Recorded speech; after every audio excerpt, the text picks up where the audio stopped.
বগুড়ার মানুষের জন্য সুখবর, যানজটের সমস্যার সমাধান হবে। আগামী নভেম্বর ডিসেম্বর নাগাদ ইনশাআল্লাহ মাননীয় প্রধানমন্ত্রী সিরাজগঞ্জ থেকে বগুড়া পর্যন্ত ডবল গেজে যে রেল যোগাযোগটি এটি উনি ভিত্তিপ্রস্তর স্থাপন করবেন ইনশাআল্লাহ, এবং খরস্রোতা নদীকে পুনরায় স্রোতধারায় পরিণত করা হবে ইনশাআল্লাহ। স্বয়ং আমার সাথে আছে, যতই বাধা আসুক না কেন বগুড়ার উন্নয়নের স্বার্থে এক বিন্দু আমরা ছাড় দেব না ইনশাআল্লাহ। বগুড়ার মানুষের জন্য সুখবর, রেল যোগাযোগ একটি গুরুত্বপূর্ণ বিষয় যেটি অধিগ্রহণ সমাপ্ত। আগামী নভেম্বর ডিসেম্বর নাগাদ ইনশাআল্লাহ মাননীয় প্রধানমন্ত্রী সিরাজগঞ্জ থেকে বগুড়া পর্যন্ত ডবল গেজে যে রেল যোগাযোগটি এটি উনি ভিত্তিপ্রস্তর স্থাপন করবেন ইনশাআল্লাহ, এবং বগুড়া রেল স্টেশনে আমাদের একটি কন্টেইনারের ডিপো হবে, এবং যেখান থেকে বগুড়ার মানুষ সরাসরি রেলের মাধ্যমে কন্টেইনার মংলা এবং চট্টগ্রাম স্থলবন্দরে নৌবন্দর আপনার পাঠিয়ে দিতে পারবেন। এই রেল লাইনের ব্যাপারে মাননীয় প্রধানমন্ত্রী অনুশাসন জারি করেছেন, এবং রেল লাইনের ওপর দিয়ে একটি ওভারপাস হবে।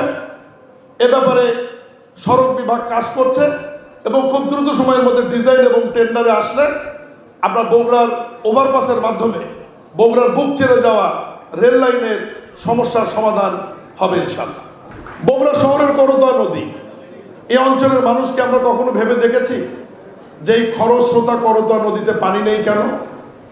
পানি নেই কারণ একটা, গোবিন্দগঞ্জের কাটাখালী ব্রিজের নিকট বাঙ্গালী নদীর ওখানে বাঁধ তৈরি করে পানির প্রবাহটি বন্ধ করা রয়েছে, যেটি ইতিমধ্যেই বর্তমান সরকারের মাননীয় প্রধানমন্ত্রীর নেতৃত্বে পানি সম্পদ মন্ত্রণালয়ে ইতিমধ্যেই 1100 কোটি টাকার একটি প্রকল্প অনুমোদন হয়েছে, যেখানে বাঙ্গালী নদীর ওখান থেকে 3 কিলোমিটার নদী পুনঃখনন করে একদম ওখান থেকে শুরু করে বগুড়া সীমানা পর্যন্ত করতোয়া নদী পুনঃখনন হয়ে শহরের মধ্যে নদীর দুই পাশে আমাদের মাননীয় সংসদ সদস্য রেজাউল করিম বাদশাহী প্রস্তাবটি দিয়েছেন, সৌন্দর্য বর্ধন রাস্তা তৈরি করে এবং খরস্রোতা নদীকে পুনরায় স্রোতধারায় পরিণত করা হবে ইনশাআল্লাহ।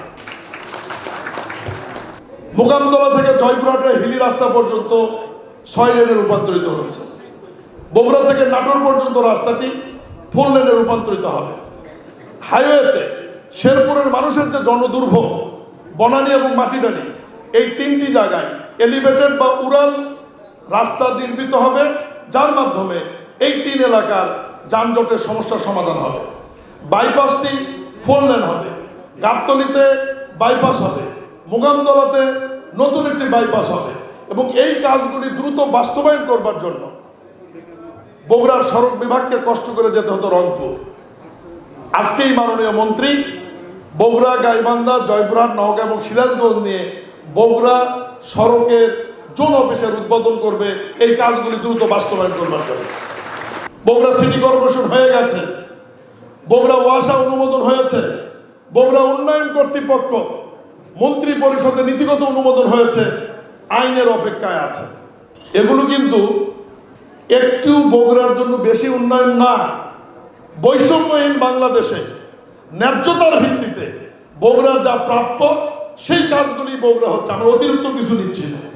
আর আমরা বক্তৃতায় এক এক সময় এক একজন এক এক বছরের কথা বলি, আমাদেরকে একটি জায়গায় এসে সবাইকে অবস্থান নিতে হবে, সেটি হচ্ছে 111-এর পর থেকে বগুড়ার কোনো উন্নয়ন হয়েছে?